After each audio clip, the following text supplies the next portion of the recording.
Today we're at the Health Plus Care Show XL London, and we're showing off Apetito. So currently we're in the section here with our texture modified range, and we've also got a section just behind me where we've got our food on display. And so it's now lunchtime, so we've got lots and lots of people here all enjoying Apetito food, learning more about what we do.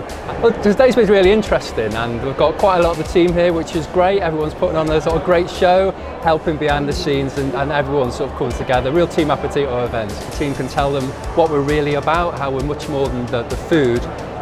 Nutritional business. There's things around me about texture modified where we're world experts on that, and also they can first-hand taste the food and get to sit down, learn a little bit more about what we do. So it's about meeting people, building relationships, then working those contacts later, and hopefully more and more will become Apetito customers and be really happy with what we do. I think without everyone coming together and doing a great job, today's like this wouldn't really be as special, and so a big thank you to everyone who's played a part in today.